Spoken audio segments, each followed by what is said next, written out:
And there's also the thing about how she's like a kind of weaver or, a maker of some kind. And then it's linking back to nature too, I think, with her family is basically all women.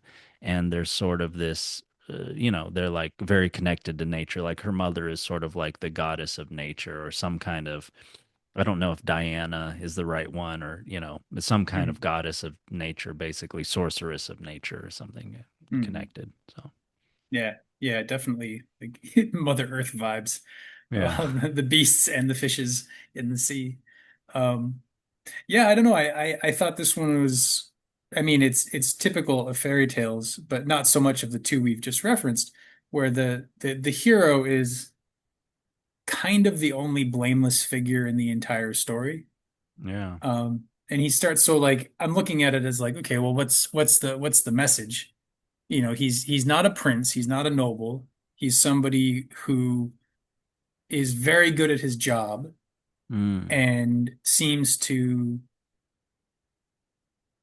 at least be fulfilled enough in what he does that he keeps doing it. Like he's like, okay, I'm I'm hunting game for the king. I go, I'm good at that. I kill the birds in the forest, I bring them, I give them to the king. That's what I do.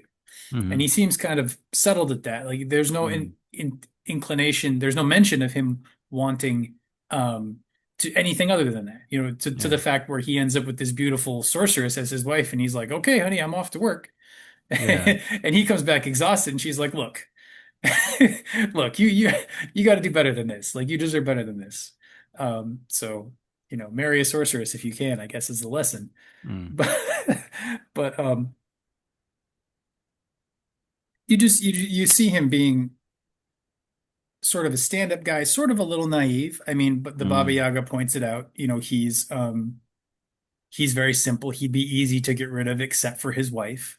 Mm. Um, and even when he's on his journeys, you see him progressively grow wiser and wiser. But at first, he's just sort of doing whatever whatever his wife tells him. Mm.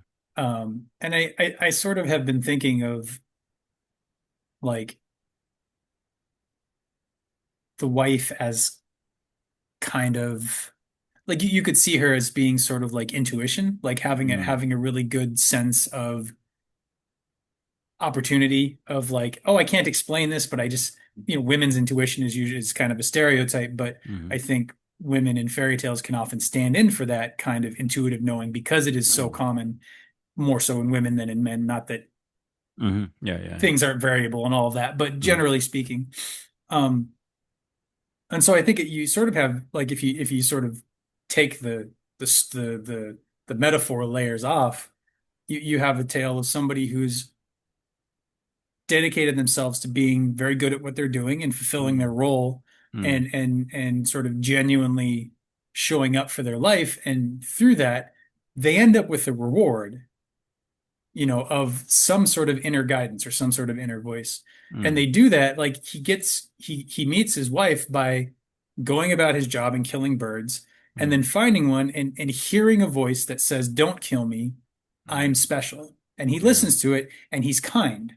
So like Yeah. right off the bat, you've got this like caring person who's fastidious about his job and is sort of able to but not so fastidious that he's like, well, I'm sorry, you're the king's bird, I gotta kill you, Yeah. Yeah. and then there goes his whole adventure. So he's Yeah. he's able to kind of hold those two things well, and I Yeah. think that's how I see him being the hero, the lesson of how to be a hero. Yeah, I think that's great.